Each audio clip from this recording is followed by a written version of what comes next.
We have a really interesting update regarding Gary Trent Jr. as despite previous reports, Gary might actually opt into his contract next season, and then even crazier might end up requesting a trade after he opts in. So we'll break down that report, including the updated odds in terms of who will be the Raptors' next head coach. And right now we have Becky Hammon leading the way. So lots of interesting stuff on that front. And the Bucks ended up firing Mike Budenholzer, and it seems like Nick Nurse is sort of lined up to fill that position down there in Milwaukee. So lots of stuff to break down. Without further ado, let's jump to the first topic of discussion. The first thing we're taking a look at is executives believe that Gary Trent Jr. is gone, but not the same way that it's sort of been reported over the course of this season. Now, reports coming out from Bleacher Report just basically saying that competing executives around the league don't expect the Raptors to retain Gary Trent Jr., who may opt out of his $18.8 million contract.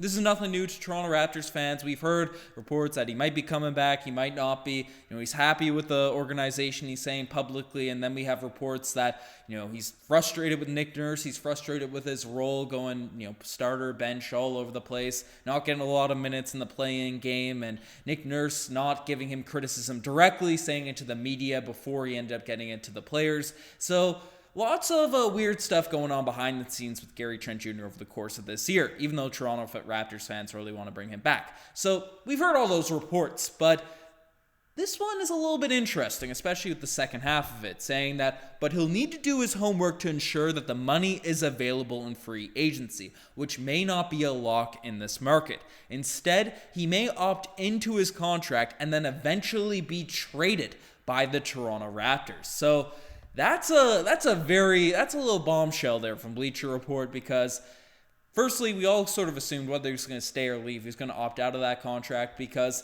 he's a guy, he's a wing that shoots threes. They're getting paid left, right, and center across the NBA. So there's talks he might get $25 million-ish in that sort of range of a contract this summer. So the fact that the market might not be after Gary Trent Jr. to get a pay raise, he might actually opt into that deal, which would be encouraging for Raptors fans. And whether he's traded or not, I think this is a hugely positive report if you are a Raptors fan. For the first reason, because the Raptors then control Gary Trent Jr.'s sort of future, at least for this season, right? If we want to keep him, we want to run it back. It doesn't seem the Raptors want to tank going into next season. Gary Trent Jr. is really good at basketball. He knocks down threes, he plays defense, and maybe with a more defined role with a new head coach, he'll really be able to blossom with this team. I mean, even last season, he wasn't bad by any means. He dealt with a lot of switching roles, averaged 17, 3, and 2.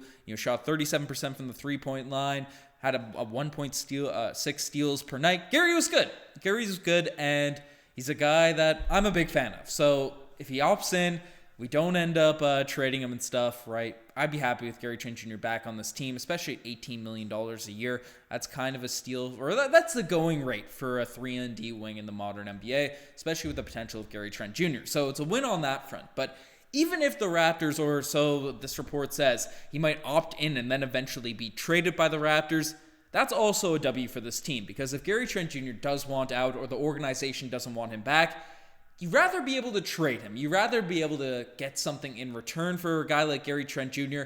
rather than just letting him walk for nothing. And that was why Masai Ujiri received a lot of criticism at this year's trade deadline, given the fact we had 3 unrestricted free agents this summer. Well, now we have 3 after acquiring 1 at the trade deadline rather than selling away, while we could still get value back, especially with guys like Fred VanVleet and stuff. But if Gary Trent Jr. opts in and he still decides to leave, the Raptors could get something in return. So regardless of if he stays or if he leaves, if he ends up opting into his contract to get that guaranteed money for next season, that's a W for the Toronto Raptors. That's something that's positive there. But personally, I'd like to see Gary Trent Jr. stay, but I know this roster does need a shakeup. So we'll see what ends up happening on that front. I'm sure there's going to be a lot of different reports, different updates coming out regarding Gary Trent Jr. over the coming weeks as we inch closer and closer to free agency. But let me know what you guys think about all of that. Next thing we're taking a look at is Becky Hammon being the new favorite, now the favorite for the Raptors coaching position. Don't mind the spelling mistake in there. But we have a long list of candidates that are interviewing and applying for the Toronto Raptors coaching spot. Probably the biggest biggest name that is sort of on that list has been Becky Hammon in recent weeks, but she never really was the favorite in terms of landing that coaching position until the last few days. As the odds have been updated, they've been refreshed ever since. They were updated after Ime Udoka ended up getting hired by Houston, but we have our second sort of round of updates after a few interviews have gone down, basically putting Becky Hammon at the top, not as a significant favorite over everyone else, but Adrian Griffin still second, Kenny Atkinson third, Stackhouse fourth. So Jerry Stackhouse is on this list now, which he wasn't, a couple weeks ago in terms of those odds release. Right, Jerry Stackhouse is there. Sam Castell, Jordy Fernandez. I thought it was Fernandez. Right, he's a guy I know a lot of Raptors fans have sort of been looking into and saying, hey, that's a guy I'd like to see heading the bench for this Raptors team going into next year.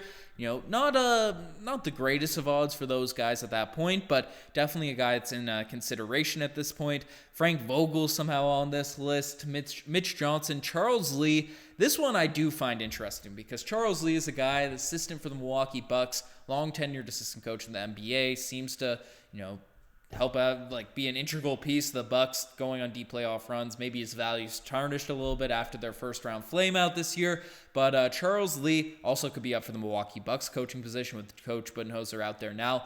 But he's a guy that we also had a report come out in recent days saying that the Bucks assistant coach Charles Lee interviewed today with the Toronto Raptors for head coaching vacancy, league sources have said. So he's also in the mix for Detroit's head coaching job and alongside a few other options. So Charles Lee is a guy that I think his odds should probably be higher on this list. And then down at the bottom, Chris Quinn, Mike D'Antoni, interesting names, but Becky Hammon is the one that is currently leading the way. And she was asked about her potentially picking up the roles head coach of the Toronto Raptors. She's currently in her season for the WNBA, and she said, I'm not talking about any of that, so we don't have any public statements coming from Becky Hammon just yet on the potential head coaching role, but would be an interesting fit. And obviously, it's really hard to NBA players, right? It's easy to judge talent. It's easy to judge how they've done in different areas, whether it's in the NBA, in college, or whatever. You see that sample size. It's tough to really gauge how someone is coached, especially when they haven't been a full-out head coach in the NBA. Obviously, Becky Hammon's won a championship in the WNBA, has done her thing over there, so I don't know.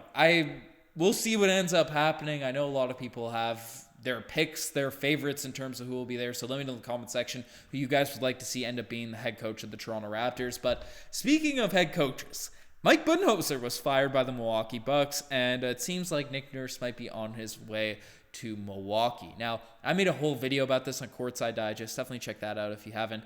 But Mike Budenholzer, right? Gone from the Milwaukee Bucks. And it seemed like it was coming. He did a horrible job in the first round of the playoffs. Now, he does deserve some cut of slack, given the fact his brother died in a car accident, I believe either during the series or just before it happened. So condolences there. I'm not going to come out and trash on Mike Budenholzer, the person, or anything like that. But he objectively did a bad job in this first round series. He's had his flaws come playoff runs in the past, so it seemed like it was time. And Giannis Antetokounmpo came out and directly criticized Budenholzer in the post-game press conferences, so it seemed like he was on his way out. Didn't seem like he was going to be coming out back there, and I've even said it.